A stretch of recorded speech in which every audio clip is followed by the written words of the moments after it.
Hello, Jai Hind, and a very warm welcome to Civil Staff Himachal HPAS 2024 prelims revision series में आप लोगों का स्वागत है। आज का हमारा सेशन जो है उसमें हम इकोनॉमी पे बेस्ड इकोनॉमी से रिलेटेड जो है क्वेश्चंस एमसीक्यूज डिस्कस करेंगे। एंड आई बिलीव मेरी आवाज जो है क्लियरली आप लोगों तक आ रही है, वीडियो ऑडियो में कोई आप लोग इशू फेस नहीं कर रहे हैं। चलिए, so let's start with the first question, that is consider the following statements. पहली स्टेटमेंट क्या कह रही है? Digital lending is the process of availing credit online.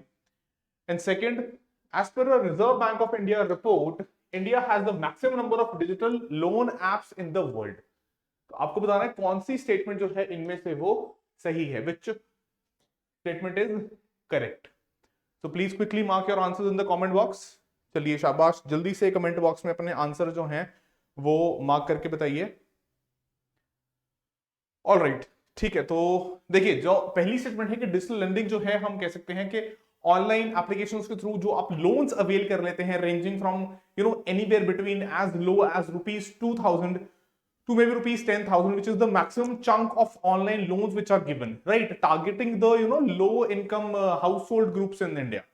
तो first is absolutely right. Second, RBI ने 2022 में एक रिपोर्ट जारी की थी in which it said that India, in the world has the largest number of online digital loaning apps, right? So both the statements hence are correct. Your answer becomes both 1 and 2.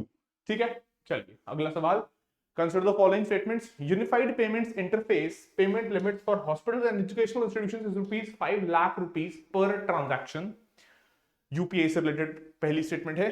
Second बोल रहा है e mandate is a digital payment method to virtually enable and authorize merchants to collect recurring payments through debit or credit cards. So you are supposed to mark the incorrect statement here. हाँ जी, चलिए शाबाश। जो लोग भी जुड़े हुए हैं हमारे साथ लाइव, तो आप लोग अपनी आंसर जो है जरूर कमेंट बॉक्स में मार्क कर दीजिए, एक बार टाइप कर दीजिए। All right, so let's wait for some more answers to pour in. कुछ और आंसर्स आ जाए बच्चों के।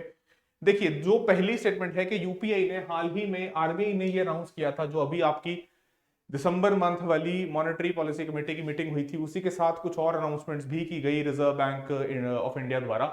तो ये लिमिट जो पहले 1 लाख रुपए पर ट्रांजैक्शन थी, उसको रेस करके कर दिया गया ₹5 लाख पर ट्रांजैक्शन। कहां कहां के लिए? हॉस्पिटल्स और एजुकेशनल इंस्टीट्यूशंस के लिए।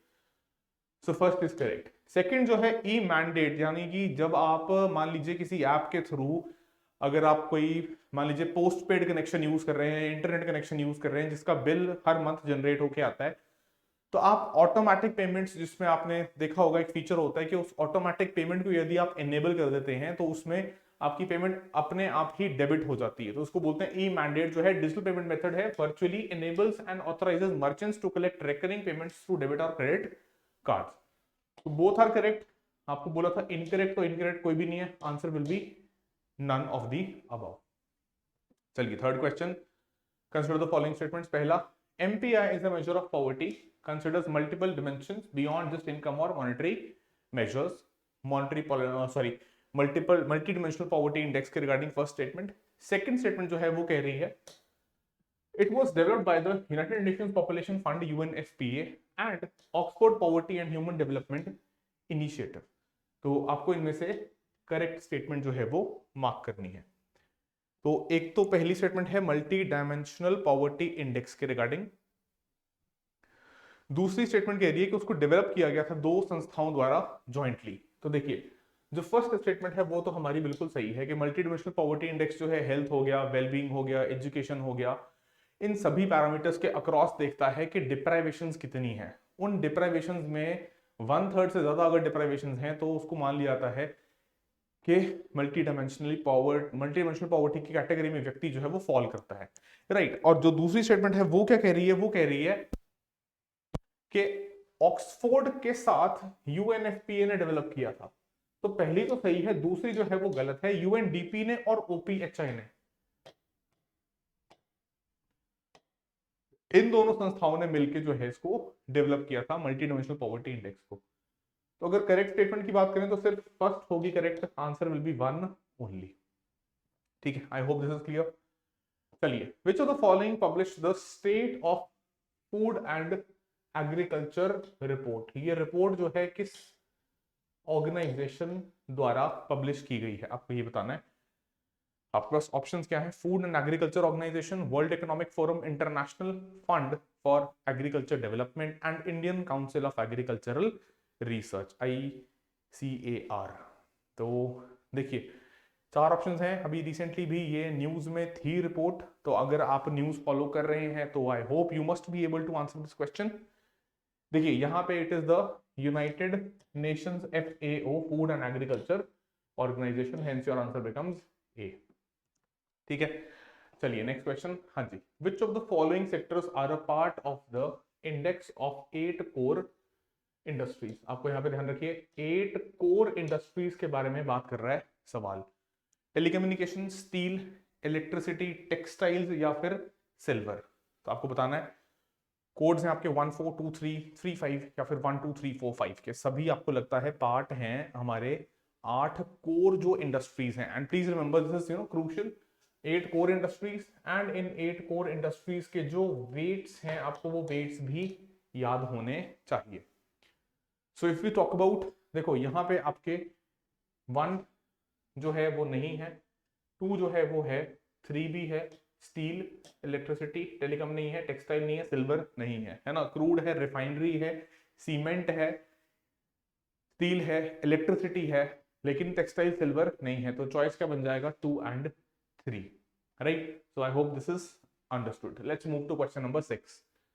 Consider the following statements regarding the goods and services tax. GST के संदर्भ में ये सवाल आपसे दो स्टेटमेंट्स पूछ रहा है। पहला बोल रहा है GST is a value added tax, के ये वैल्यू एडिशन पे जो है चार्ज किया जाता है। दूसरा, it is a multi point source based tax. तो आपको बताना है कौन सी जो है इसमें से स्टेटमेंट जो है वो करेक्ट है, राइट। करेक्ट स्टेटमेंट आप कह सकते हैं, you need to mark the correct statement और स्टेटमेंट्स कि GST जो है वो वैल्यू एडिशन पे लग रहा है और मल्टी पॉइंट टैक्स है, सोर्स बेस्ड टैक्स है।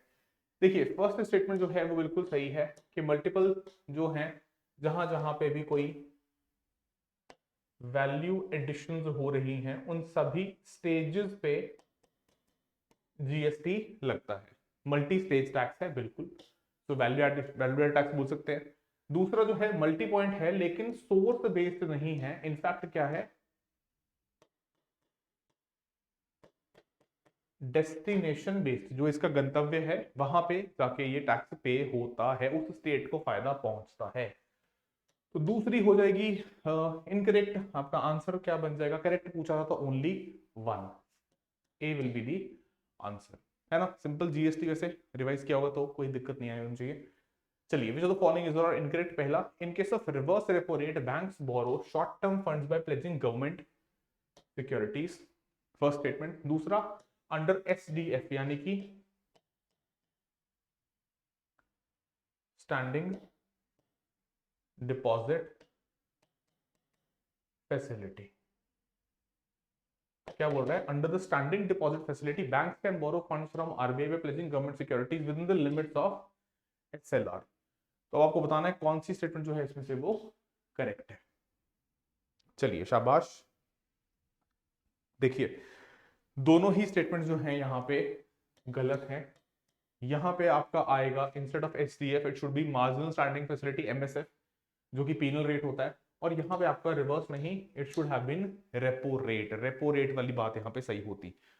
तो पूछा क्या था? करेक्ट, तो भाई कोई भी करेक्ट नहीं है, neither 1 nor 2 is correct, both are incorrect, hence answer becomes D. उत्तर क्या बन जाएगा? Option D.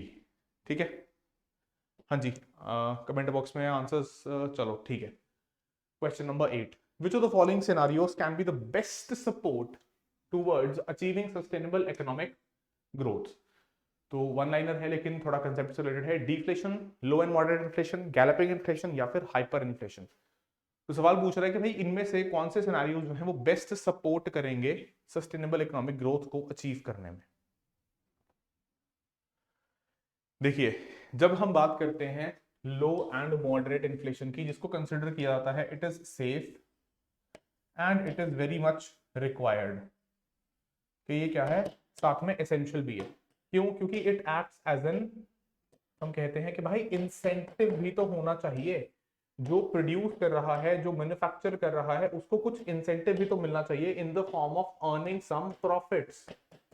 तो हम बोल रहे हैं कि जितना अगर थोड़ा सेफ टाइप का इन्फ्लेशन रहेगा, मॉडरेट इन्फ्लेशन रहेगा, कि बहुत ज्यादा आउट ऑफ कंट्रोल नहीं हो जाएगा, मान लो 6, 5, 6% से ऊपर नहीं जाए और तकरीबन 3.5, 4, 4.25% के आसपास रहे, तो उसको हम कहते हैं कि यार ये ना एसेंशियल है। क्यों एसेंशियल है? क्योंकि जो प्रोड्यूस कर रहा है, जो मैन्युफैक्चर कर रहा है, उसको कुछ इंसेंटिव भी तो चाहिए।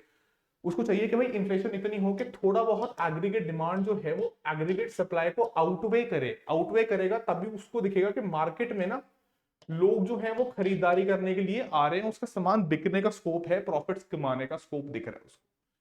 तो क्या बोल रहे हैं कि सस्टेनेबल इकोनॉमिक ग्रोथ मतलब सस्टेन्ड बेसिस पे चलती रहे इकोनॉमिक ग्रोथ, नीचे से ना जाए, है ना, बहुत डिप ना करे, कॉन्ट्रैक्शन ना हो जीडीपी के अंदर। तो वो सिनारियो बेस्ट जो है वो लो एंड मॉडरेट इन्फ्लेशन वाले हम कह सकते हैं सिचुएशन में एग्जिस्ट करेगा, राइट? तो answer becomes B. Alright, moving to question 9, identify correct sequence in descending order as per the weightage in the consumer price index combined CPI, food and beverages, intoxicants, housing and fuel. तो आपके option है 1432, 2314, 1342 and 2431। चलिए शाबाश। देखिए यहां पे आपका answer जो है दैट इज 1342। यहां पे आपका जो सीक्वेंस बनेगा कि सबसे पहले 1, food and beverages, we all know more than 40-45% weight इनका है, सबसे ज्यादा वेट इन्हीं का है। उसके बाद जो है आपके पास हाउसिंग, हाउसिंग के बाद fuel and then intoxicants, that is 1342, 1342, बिल्कुल ये सीक्वेंस जो है वो बनेगा डिसेंडिंग ऑर्डर में। ठीक है, चलिए last question for the day, which of the following are stakeholders in Pradhan Mantri Fasal Bima Yojana PMFBY? Central government, insurance companies, state governments, या फिर ये सभी के सभी जो हैं स्टेक होल्डर्स हैं प्रधानमंत्री फसल बीमा योजना के तहत। तो देखिए यहां ये थोड़ा स्कीम बेस्ड क्वेश्चन है, तो आप लोग एक तो ये करेंगे कि कमेंट बॉक्स में मुझे बताइए कि प्रधानमंत्री फसल बीमा योजना जो है वो सेंट्रल सेक्टर स्कीम है, सेंट्रल सेक्टर स्कीम है, या फिर सेंट्रली स्पॉन्सर्ड स्कीम है। तो आप लोगों को बताना है 1 या 2 में से, अगर आप 1, 2 भी लिख सकते हैं कि सेंट्रल सेक्टर स्कीम है या सेंट्रली स्पॉन्सर्ड स्कीम है। ठीक है, बाकी रही बात कि इसके स्टेक होल्डर्स क्या हैं, तो सारे के सारे स्टेक होल्डर्स हैं PMFBY के अंतर्गत। तो आपका आंसर हो जाएगा डी। ठीक है, कमेंट बॉक्स में ये जरूर मार्क करके बता दीजिए प्लीज अभी के अभी कि सेंट्रल सेक्टर स्कीम है या सेंट्रली स्पॉन्सर्ड स्कीम है, और दोनों में डिफरेंस क्या होता है, फंडिंग कैसे रहती है, कि कौन से वाले कंपोनेंट में सेंटर जो है या यूनियन गवर्नमेंट 100% बियर करती है फाइनेंशियल बर्डन, और कौन से केस में इन दोनों में से जो है स्टेट्स फाइनेंशियल बर्डन साथ में शेयर करते हैं सेंट्रल गवर्नमेंट के। तो आपको ये बताना है, और ये बताना है कि FBY जो है PMFBY कौन से इन दोनों में से कौन सी कैटेगरी में फॉल करता है। ठीक है, चलिए, so that is all for today. Thank you so much for joining in and making this session N interactive one. I hope आप लोगों ने कमेंट बॉक्स में ये टाइप कर दिया है। तो मिलेंगे ऐसे ही नेक्स्ट सेशन में। Until then all of you study well, stay safe, take care. Snowfall हो गई अब तो, है ना, कई जगहों पे, तो ध्यान रखिए उस हिसाब से। These are winters now and moving towards extreme winters. So see you all, thank you so much. जय हिमाचल, जय भारत।